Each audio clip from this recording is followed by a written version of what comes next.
എടാ ഒരു കാര്യം പറയാം. ഒരേ രീതിയിലുള്ള അവസ്ഥകള് ജീവിതത്തില് ഒരിക്കലും കണ്ടിന്യൂസ്ലി നമുക്ക് കിട്ടില്ല. അതിങ്ങനെ മാറിക്കൊണ്ടിരിക്കും. ജീവിതത്തിൽ നമുക്ക് അനുകൂലമായിട്ടുള്ള സാഹചര്യം ഏതാണോ അതിലായിരിക്കും നമ്മൾ തുടരാൻ വേണ്ടിയിട്ട് ശ്രമിക്കുക. പിന്നെ ചില ഘട്ടങ്ങളിൽ ചില ആളുകളുടെ കാര്യത്തിലും ഇങ്ങനെയൊക്കെ തന്നെയാണ്. ചില ആളുകൾ നമ്മുടെ ജീവിതത്തിലേക്ക് വന്നു കഴിഞ്ഞാൽ കോൺസ്റ്റന്റ് ആയിട്ട് നിലനിന്ന് പോകും. ചില ആളുകൾ വന്നു കഴിഞ്ഞാൽ കുറച്ച് കഴിയുമ്പോൾ അവർ അവരുടെ പരിപാടികളൊക്കെ കഴിഞ്ഞാൽ ഇറങ്ങി പോകാറുണ്ട്.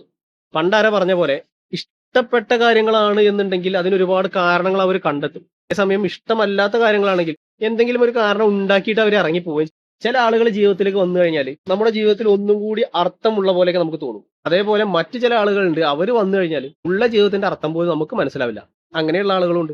പറയാനുള്ളത് എന്താ, നമ്മളെ ആവശ്യമുള്ള ആളുകളാണെങ്കിൽ അല്ലെങ്കിൽ നമ്മളെ കൂടെ ഉണ്ടാവണം എന്ന് ആഗ്രഹിക്കുന്നവരാണെങ്കിൽ അവർക്ക് പ്രത്യേകിച്ച് ഒരു കാരണം പോലും ഉണ്ടാവേണ്ട ആവശ്യം, അവരെപ്പോഴും നമ്മളെ ചുറ്റിപ്പറ്റി തന്നെ ഉണ്ടാവും. അതേസമയം നമ്മളെ ആവശ്യമില്ലാത്ത അല്ലെങ്കിൽ നമ്മുടെ കൂടെ നിൽക്കാൻ താല്പര്യമില്ലാത്തവരാണെന്നുണ്ടെങ്കിൽ 100 കാരണങ്ങൾ നിരത്തിയാലും അതിലൊരു മിസ്റ്റേക്ക് അവർ കണ്ടെത്തും. അതിപ്പോ നിങ്ങൾ സ്വർണം കൊണ്ടുവന്ന് വെച്ചാലും അങ്ങനെ തന്നെ അവർ പെരുമാറുള്ളൂ. ഒരു പരിധിക്കപ്പുറം എപ്പോഴും നമ്മൾ ഒന്നിനും ത്യാഗങ്ങൾ ചെയ്യേണ്ട ആവശ്യമില്ല, അപേക്ഷിക്കേണ്ട ആവശ്യമില്ല. ബെഗ്ഗിങ് കിൽസ് ലവ് എന്നാണ്.